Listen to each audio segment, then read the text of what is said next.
why business owners struggle to drive cash flow, aka profit. They look at revenue, but they struggle to actually generate profit. So we're going to break that down.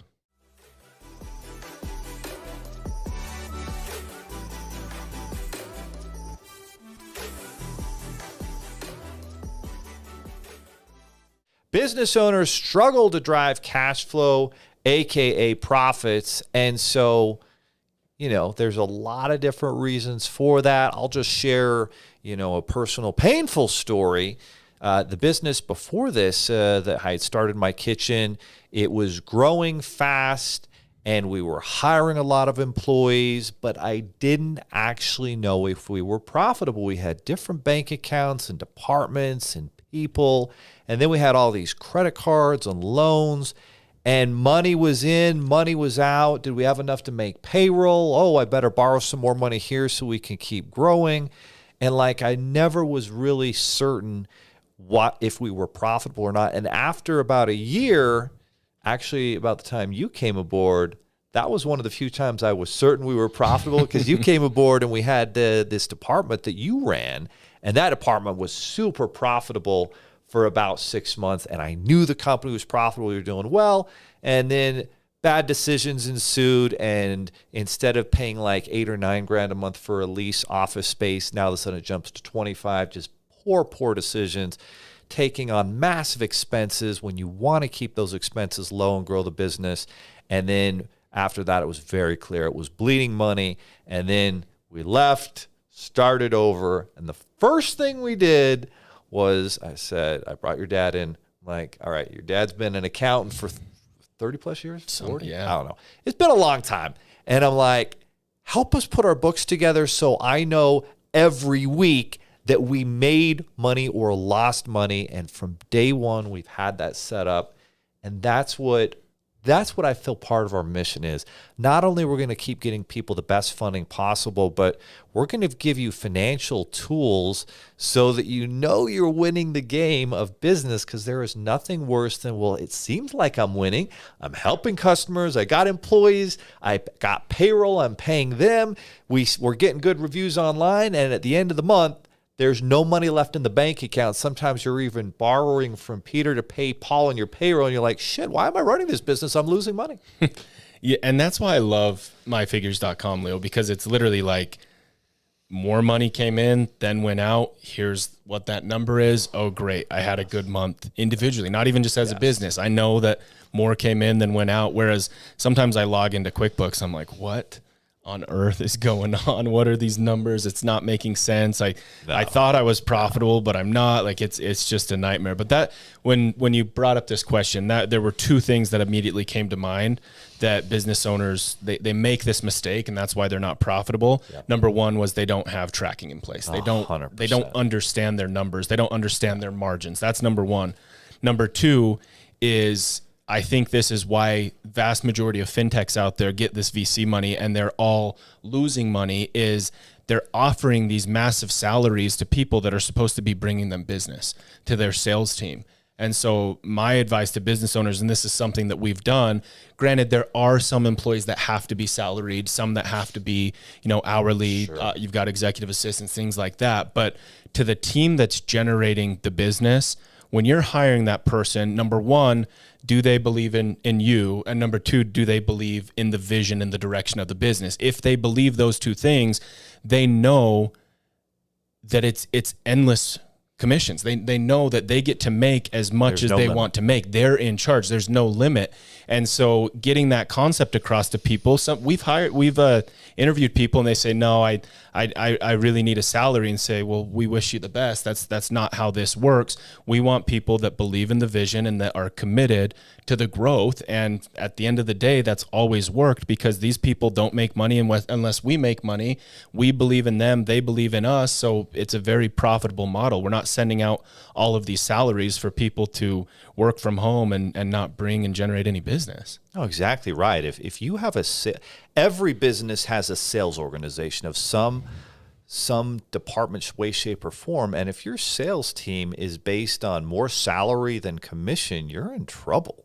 Like anybody who is good at sales is going to be way more excited about an uncapped commission structure where they can make unlimited amounts of money versus someone who is 80, 90% salary and the commissions are just this small cherry on top. That's somebody who, just wants to work from home. There's no accountability, and definitely is someone that probably not going to bring a lot of value. And so sales, you're exactly right. That's a key part. In fact, that's a big reason why that previous business didn't work, because there was way too much salary instead of commission for salespeople. Those guys would hit quotas on a Wednesday. Vast majority of their income was salary. They'd hit the quota on a Wednesday, and guess what? They're checked out. Whereas this new model, people are grinding and grinding and grinding because they're hungry. They want to make more money. And it's not like we're forcing them to do it either. There's just enough of a belief in what we're doing and a drive to make more money. So you're going to find people that are more motivated or more driven if vast majority of their income is commission. And so what you want to do is you want to align incentives where everybody wins or loses together. And so at that previous company, it was like, oh, you brought somebody in, you got them pre-approved for financing. Cool. Here's a commission. No, that doesn't make the company money. Yeah.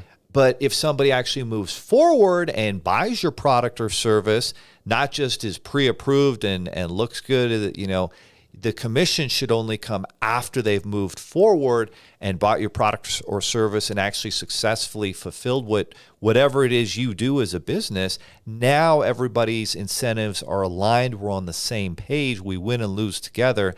That's how a business has to be structured. Absolutely. And I guess the third thing, which is kind of on this list that we generated here is, and we've been guilty of this, Leo, I have to admit, it's this idea of as business owners, you get on a lot of sales calls, you get on a lot of demos, and there's a lot of softwares out there that seem really, really cool.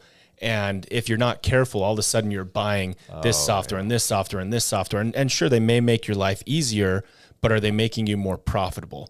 And you need to make that determination before you make that buying decision. If the answer is, it's making my life a little easier, but it's not making me any more profitable, and you're in the bootstrap phase as a business owner, it's probably not the time to do that. Now, if you're extremely profitable, you're killing it, you're spending way too much time in the business as a business owner, you're neglecting your roles as a father, as a husband, then maybe it's time to pay for something. It may not make you more profitable, but it's giving you a little bit more freedom. However, determining when the right time is and understanding you don't need every single software out there.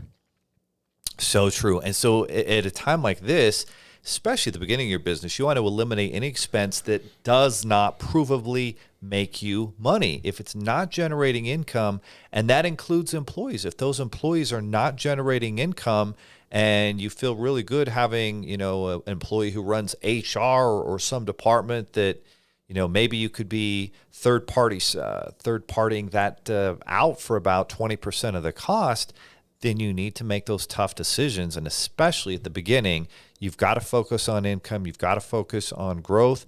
And that's the only way you can win is by actually profitably. And so now you see all these tech companies that were supposedly unicorn billion-dollar companies, and those valuations have come way down because even after some of them went public, they continued to lose money. They never actually made a profit. And now their valuations are at like 10% of what they used to be.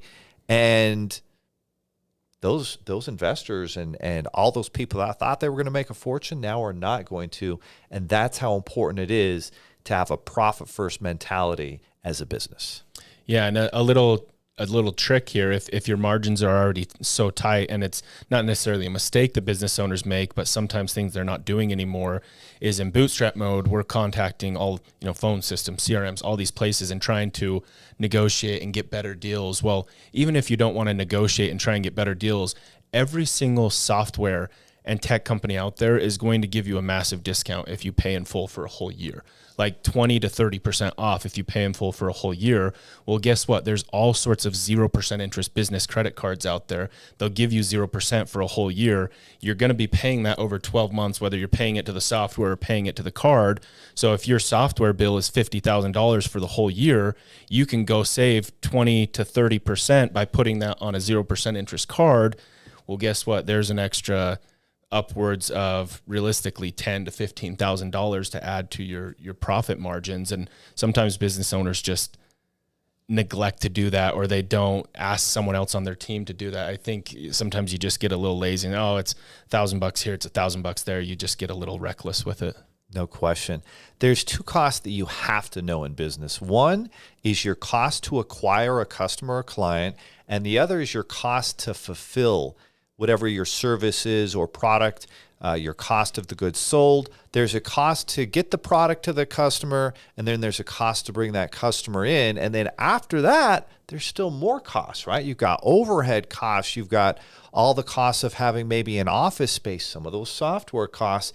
And so a good rule of thumb is, all right, if I bring a customer in, my cost to bring them in plus my cost to fulfill getting the product to them, how much it costs to build or buy the product or provide the service. Hopefully, after you bring the customer in, provide the product or service, you have at least 40 to 50% margins left over. So let's say it's $1,000 that we bring in income from customer one. It costs us $250 in marketing to bring them in. Maybe that's a referral partner. Maybe that's Facebook ads, whatever it is.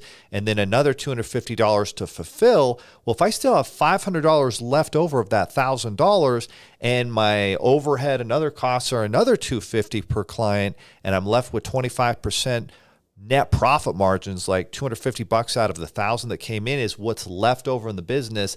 Now I have a pretty good idea that I'm winning. And so one of the mistakes, again, in previous business that I made was we would have some cost to acquire a customer with Google where it was like 60% just to bring the customer in, and then fulfillment costs were probably 40 or 50. So you're actually losing money. Those are the things you have to figure out from day one. If you bring a customer or client in, how much does it cost to bring them in? How much does it cost to take care of them or get them the product or service? And do you have a decent amount of money left over to pay the rest of the bills and still come out winning? That's a big thing, because if you don't know that you can be profitable with one customer coming in, or maybe your business is such that you lose money on the first 20 customers and then it's all profit on the next 20, well, those are the things you've got to know. Yeah, absolutely. And you'll never know that unless you're tracking it. You can't just try and look at a bank statement and understand that. You need to utilize a software system to do that. That's the key. Yeah. You've got to have great technology. And a lot of small business owners, like, you can't afford a full-time chief financial officer for $250,000 a year. And so with some of these softwares like myfigures.com, you can actually manage and track that. And it's just paying a few dollars a month for that software that can automatically do it for you, kind of a virtual CFO. You've got to have those things, and then you've got to educate yourself a little bit. And again, that's why MyFigures has some of that education that we'll be launching to teach you how to do that. And profit first, it's everything. And that's part of our mission going into 2024. Can we help a lot more business owners be profitable so they can take care of their families? Absolutely.